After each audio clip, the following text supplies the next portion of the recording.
অবশেষে অরিজিৎ বাবু এবং শ্রেয়া দেবী এই সাবেকি প্যাটার্নের জমিদার বাড়িটি কিনেই ফেললেন। এই মনোরম পরিবেশে এত সুন্দর বাড়ি, দামটাও খুব একটা বেশি না। তাদের খুব পছন্দ হলো বাড়িটি এবং তারা এই বাড়িটি কিনে ফেললেন। কিনে তো ফেললেন, কিন্তু এই কিনে বসবাস করতে করতে তারা একটা কঠিন সমস্যার সম্মুখীন হলেন। মনে হচ্ছে এই বাড়িটিতে কোনো দুষ্ট আত্মা আছে।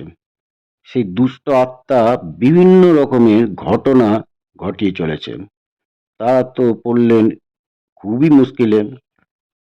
এক এক দিন এক এক রকমের অদ্ভুত অদ্ভুত ধরনের ঘটনা ঘটে চলেছে। সেদিন শ্রেয়া দেবী আয়নার সামনে দাঁড়িয়ে একটু মেকআপ করছিলেন। হঠাৎ দেখলেন আয়নার ভেতর থেকে একটা প্রেতাত্মার ছায়া তিনি একটা দেখতে পেলেন। অদ্ভুত একটা ছায়া মূর্তি।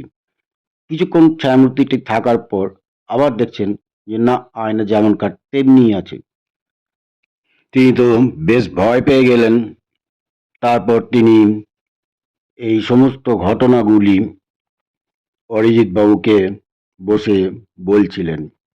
অরিজিৎ বাবু চিন্তা করছিলেন, সত্যিই তো তিনিও নানা রকমের এই ঘটনার সম্মুখীন হয়েছেন। ব্যাপারটা কি, এটা নিয়ে তিনি তো খুবই চিন্তান্বিত। শ্রেয়া দেবীকে তিনি আর কি বোঝাবেন, তিনি একটু চিন্তিত। এখন কি করবেন সেটাই তিনি চিন্তা করছেন। তারা এই নিয়ে কথাবার্তা বলছিলেন। ঠিক সেই সময় বাইরের দালানে একটা অদ্ভুত একটা আওয়াজ তারা শুনতে পেলেন। তারা তো ভীত সন্ত্রস্ত হয়ে গেলেন।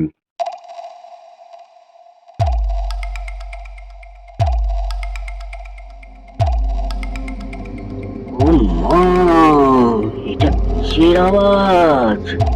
আমার তো খুব ভয় করছে। কি হবে এখন? চলো দেখবে দালানে গিয়ে। আবার তো যেতেই ভয় করছে। তাও চলো বাইরে বেরিয়ে একটু দেখি আওয়াজটা কিসের হচ্ছে।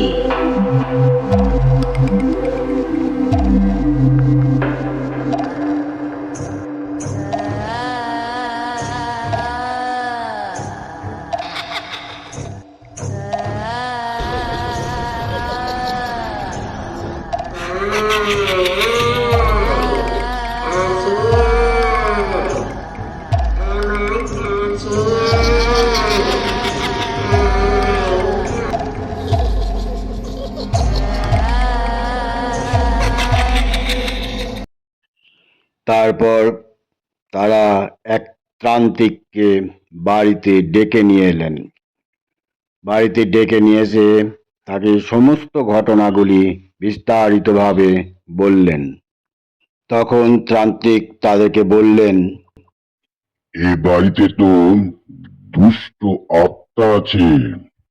তার আত্মা, অতৃপ্ত আত্মা এই বাড়িতে ঘুরে বেড়াচ্ছে। তার আত্মার মুক্তি হয়নি। সেই অতৃপ্ত আত্মা মুক্তি পাওয়ার জন্য ছটফট করছে। তার জন্য কোনো অসুবিধে নেই। একটা ভালো করে হোমযজ্ঞ বাড়িতে দিয়ে দিলেই সেই আত্মার মুক্তি ঘটবে। আপনারা এই হোমযজ্ঞর ব্যবস্থা করুন। সেই মতোই বাড়িতে যজ্ঞের ব্যবস্থা করা হলো। ওম চন্দ্রায় নমঃ। ওম ওম কিং কিং পাঠ। চলে আয়, যেখানে আছিস এইখানে চলে আয়। আমাকে ছেড়ে দে, ছেড়ে দে। আমি চলে যাচ্ছি, আমি চলে যাচ্ছি, আমি চলে যাচ্ছি। ব্যাস, আপনাদের আর কোনো অসুবিধে নেই। আপনারা এখন নিশ্চিন্ত।